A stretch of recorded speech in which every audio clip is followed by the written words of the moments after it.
Eh, Volviendo un poquito al momento del año 69 y de Obando, viene inmediatamente el golpe de Torres, viene también la Asamblea Popular, un momento muy interesante, y luego viene Banzer y el exilio. ¿Cuáles fueron las razones para que tú tengas que salir del país? Bueno, mire, yo no salí al exilio con el golpe del general Banzer. Quizá uno de mis agradecimientos al general Banzer o al golpe fue que en esos días fumé tanto, ¿no?, que al llegar el 21 o 22 de agosto tenía los labios hinchados y sangrantes de tanto haber fumado 4, 5, 6, 8 paquetes por día de corrido durante casi una semana. Igualmente mi esposa, que trataba de emularme en el ritmo de humo que absorbía en nuestros pulmones. A raíz de eso yo dejé de fumar y no he vuelto a fumar hasta ahora. Bueno, hubo un éxodo, una salida forzosa de no sé cuántos colegas, pero muchos de los que estaban a mi alrededor y con los que casi diariamente nos reuníamos para conversar sobre las novedades del día, los encontraría después en Lima, en Montevideo, en Buenos Aires, en Santiago, hasta antes del golpe contra Allende. A mí no me persiguieron en esos días, no me buscaron, no me molestaron. Hubo un estallido de una bomba o de un artefacto explosivo en la oficina de Cables West Coast, donde solíamos trabajar la mayoría de los corresponsales. Pero persecuciones en ese tiempo yo no experimenté. Pero sí, te digo, vi desaparecer de golpe y plumazo en la primera diáspora que yo veía de periodistas bolivianos, ¿no?, a quienes tú luego los buscabas y los encontrabas en Buenos Aires, en Montevideo, incluso en Europa, pues Suecia especialmente, ¿no?, Chile hasta antes de la caída de Allende, México, etc. ¿Qué pasó en 1973 para la salida? Mira, había tensión recurrente en las minas y me llegó una información de que me estaban buscando y que querían agarrarme. Entonces yo tenía la posibilidad de salir a Lima por un tiempo, gracias al ofrecimiento de mis colegas de la Associated Press. Digo, mira, está ocurriendo esto y yo no quisiera caer preso, francamente. Vente para acá durante un tiempo. Entonces me fui. No fue una cosa voluntaria, yo la considero como una salida forzosa. Salí de una manera semi-clandestina, pero salí con todas las formalidades. Al año siguiente vendría una salida bastante más complicada. Yo estaba en Riberalta visitando a mi madre, cuando Cristina me llama y me dice, mira, han venido a buscarte y han allanado la casa. ¿Qué hago? Espera que yo vaya para allá. Yo voy a ir. Voy a ver qué es lo que está pasando. Al día siguiente tomé el primero y único avión disponible, que era un avión carnicero, creo que era un Curtiss, que estaba yendo a San Borja para recoger carne y llevarla hasta La Paz. Tomé ese vuelo con tan buena, puedes decir, buena entre comillas, buena suerte, que llovía torrencialmente y el avión aterrizó. Aterrizar no es la palabra correcta, se enfangó en la pista de San Borja y quedó casi que de punta. Fue un sacudón interno fuerte, pero llegamos a San Borja. Llovió todavía durante un par de días. Entre tanto yo estaba pegado a las informaciones que venían por radio que hablaban de que me estaban buscando. Mira, nadie podía imaginarse, yo creo que ni el mejor detective del Ministerio del Interior. Yo estaba en un rincón de San Borja, donde vive un hermano mío, buscando cómo salir de ahí, y los pilotos a la vez procurando desenfangar el avión. Si hubiera tenido una cámara de filmación en ese momento, habría filmado la escena de unos 20 bueyes amarrados uno tras de otro, tirando aquel avión para sacarlo del fango. Bueno, volamos y llegué a La Paz. Ya me esperaban en el aeropuerto colegas míos. Fui derecho a la nunciatura. De allí se tramitó mi salida hacia Lima, no sin antes una declaración del Ministerio del Interior que decía que yo estaba liberado de toda sospecha, algo más o menos así. A mí no me gustaba el comunicado porque daba la impresión de que sí yo estaba envuelto en algo, y no era así. ¿Sabes cuál era la acusación que me hacían entonces? Que yo había recibido, que yo estaba en contacto con conspiradores en el exterior.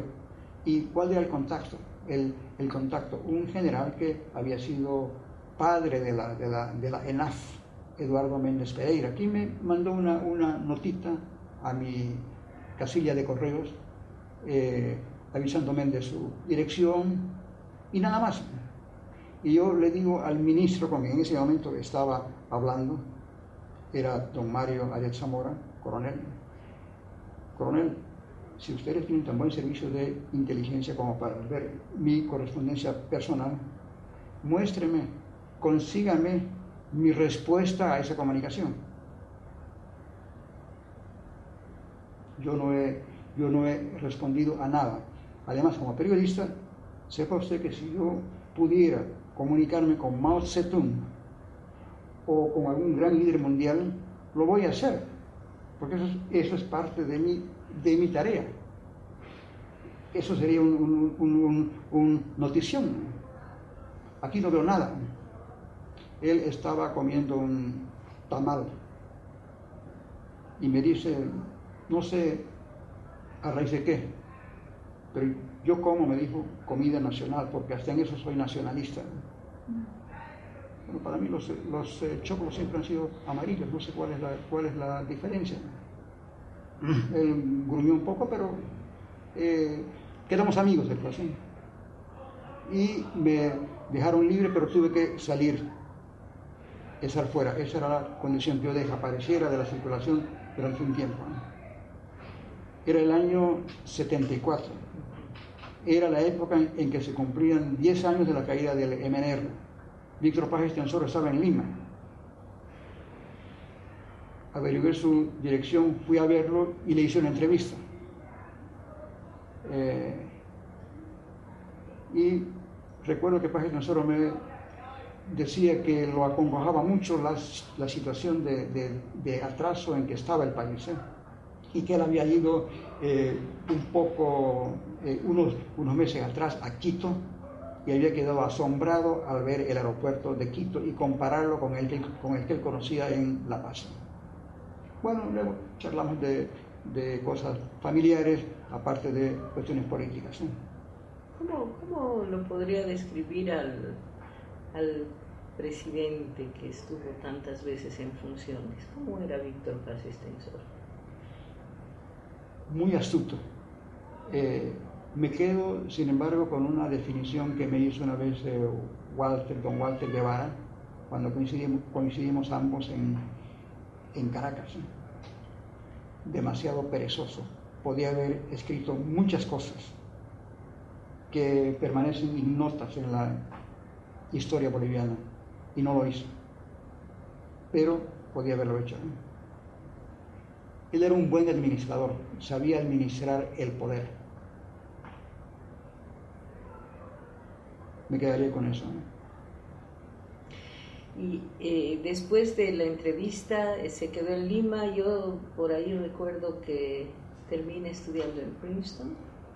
Volví, sí, y postulé a una beca para hacer un curso en Princeton a instancias de un gran amigo mío que ahora dirige un instituto de economía mundial en São Paulo, el Fernán Braudel. El nombre de él es un periodista que conoce bastante de Bolivia y de América Latina, Norman Gold. A poco de volver de Lima, recibo un cable de la universidad en que me dicen que he sido aceptado y que me prepare para estar allí en Princeton en el mes de junio siguiente.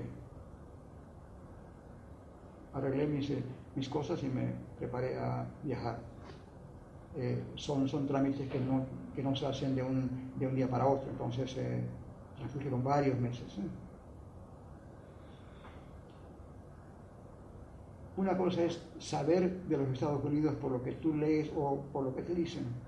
Otra cosa es vivirlo desde dentro y especialmente desde aquello que yo creo que es la sangre vital de los Estados Unidos, que es su vida académica.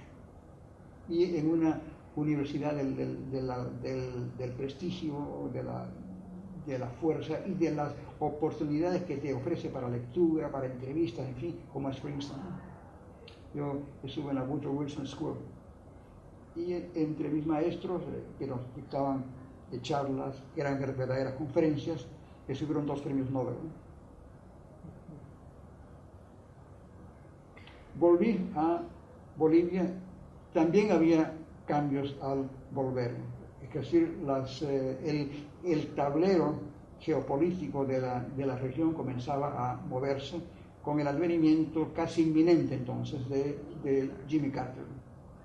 Unos amigos que estaban en el Palacio de Gobierno me invitaron a visitarlos y tomamos un café.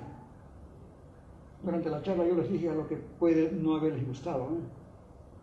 Prepárense para llamar elecciones porque gana Carter y toda América Latina se va a alinear con las políticas que designe Estados Unidos para su región, para la región que está en el sur.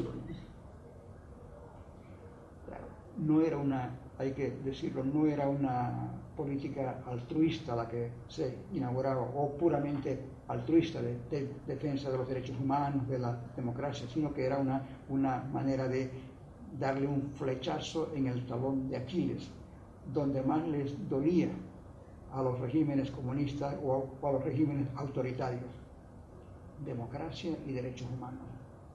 Y efectivamente, la Unión Soviética quiso lanzar una contraofensiva, pero no tuvo mayor éxito. Y creo que eso fue uno de los factores contribuyentes a que se aislase del resto del otro mundo. Esos años del retorno son de alta inestabilidad política. Tenemos los gobiernos constitucionales de los empantanamientos, tenemos 2 elecciones, 79, 80, el golpe de García Meza. Ahí viene un tercer exilio, pero esta vez bastante más extenso. Es largo, es largo. Bueno, como decía Guevara, y es una frase clásica por lo demás, los militares tienen una sola vía de acceso al poder, el golpe, y una sola puerta de salida, las elecciones. La presión que venía del norte y que también se manifestaba en países tradicionalmente amigos de Bolivia como Venezuela era quizá demasiado fuerte como para poderla aguantar indiferentemente, ¿no? Bolivia acaba convocando a elecciones tras un periodo muy, muy tenso en que hubo más de 100 ciudadanos que fueron declarados delincuentes políticos, entre ellos Marcelo, Juan Lechimoquendo y muchos otros, huelgas de hambre, manifestaciones universitarias. El hecho es que se desemboca en elecciones, inclusive surge un nuevo movimiento político, surge un nuevo partido político, que es el MIR, que es el partido que en ese momento aparece como una opción generacional. Y en una conferencia de prensa en la primera o en la segunda que dio, aceptó el reto del gobierno a convocar a elecciones y dispuesto a participar de ellas. Es decir, el MIR salía de su oscurantismo y de su tendencia pro-foquista y se incorporaba al callejón democrático. En esos años ya entrevistó a Jaime Paz Zamora Carón. Éramos amigos con Jaime. Yo conocía a Jaime en Lovaina. Él estaba acabando, yo estaba llegando a Europa. Y recuerdo una frase de él. Me dijo, miren, cuando yo llegue a Bolivia me voy a dedicar a fondo a la vida política. Ya no me atreví a preguntarle para qué, porque estábamos comiendo muy rápido, éramos estudiantes y nuestra cena eran unos hot dogs en una calle en Bruselas. Está en la corresponsalía y viene más adelante el golpe de García Meza. Bueno, vienen las elecciones, Peredo gana pero pierde. El fraude fue tan monumental que no había cómo ocultarlo. Había un chiste que recorría las cancillerías y las organizaciones de derechos humanos entonces, que señalaba que algunos, porque el argumento que tenía la Corte Nacional Electoral era que las ánforas o algunas ánforas se habían roto y por eso había una confusión en cuanto a los votos. Entonces, esa anécdota decía que algunos maridos que se habían roto, por el mal estado de los caminos. Y la anécdota decía de la queja de algunos maridos respecto a la castidad de sus esposas, y estos les respondían que los caminos en Bolivia son tan malos.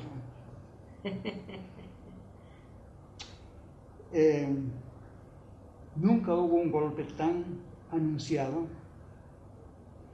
ni tan señalado como algo nefasto que iba a ser para la institución que lo promovía y para el estado en el que se llevaba a cabo esa acción.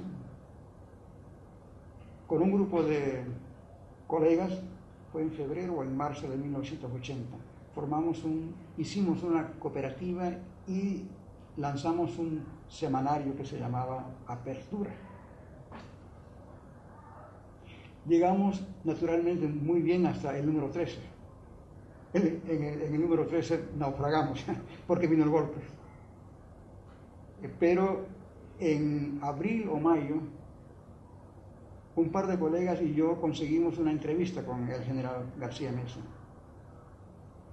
En ella estaba muy claro, fluidamente claro, que estaba en marcha un golpe militar y que en cualquier momento el comandante del ejército, que era el general García Meza, daría un golpe o presidiría un gobierno militar.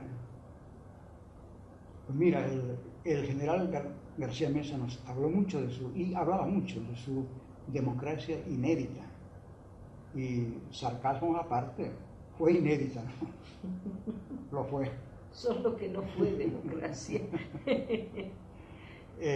Y acabó como todo el mundo había previsto, que era lanzarse a una piscina sin agua. Y se lanzaron a una piscina sin agua que le costó mucho al país.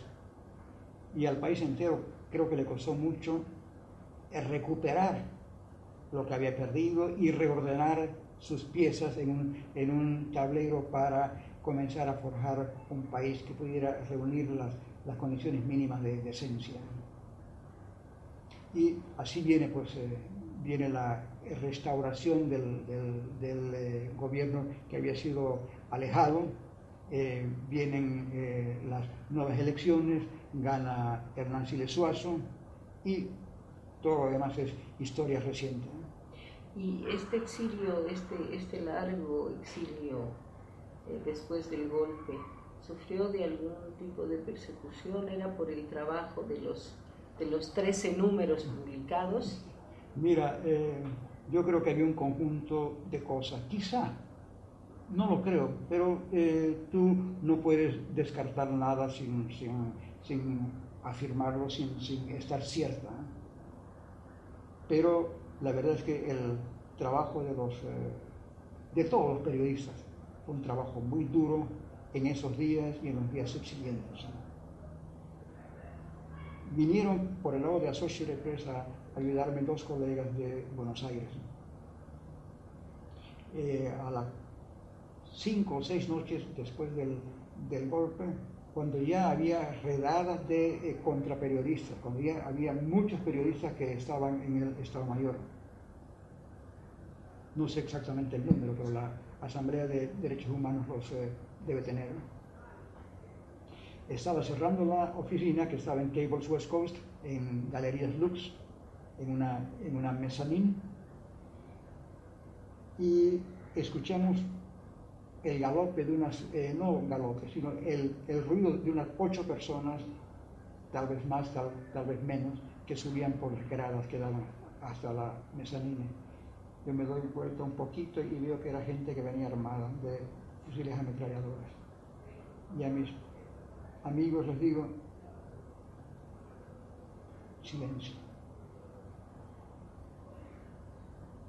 Yo me doy la vuelta cuando siento que ya están en la plataforma. Entonces yo fumaba pipa. Fumé pipa durante algunos meses. Me doy la vuelta agarrando la pipa y les digo, sí, ¿qué se les ofrece?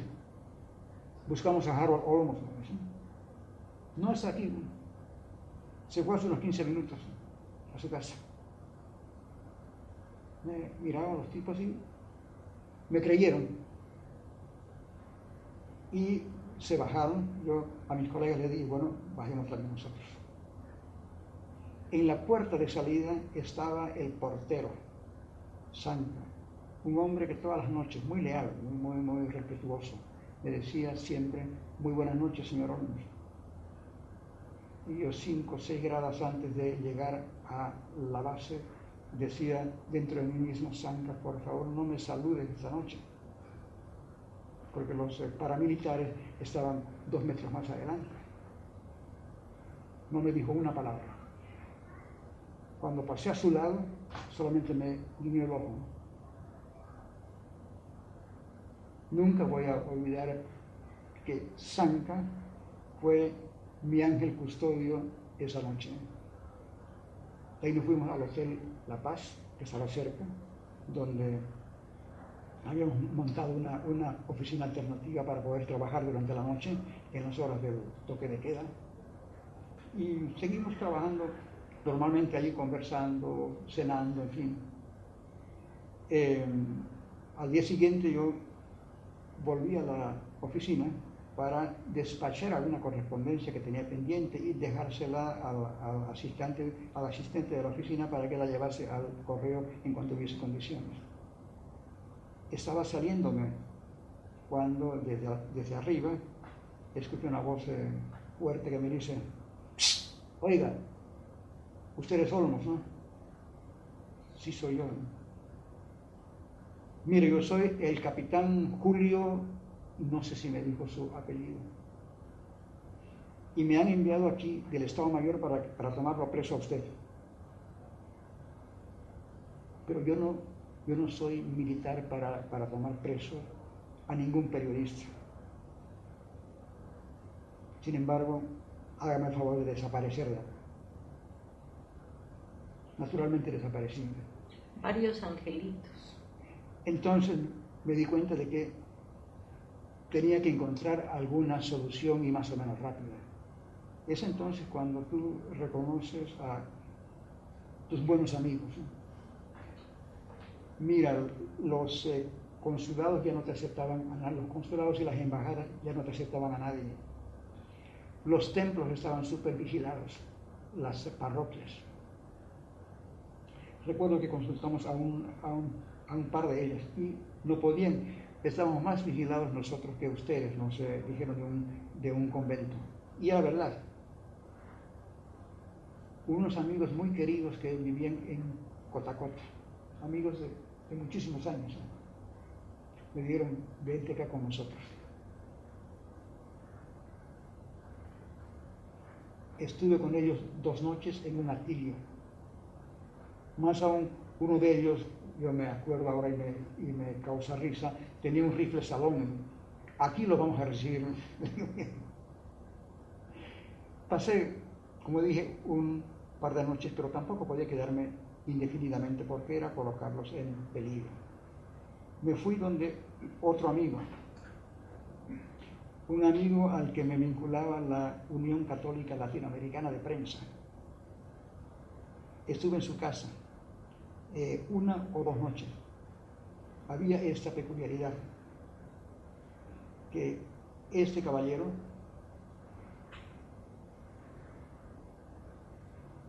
simpatizaba con el golpe, pero entre el golpe y su amistad conmigo y protegerme de alguna manera, prevaleció.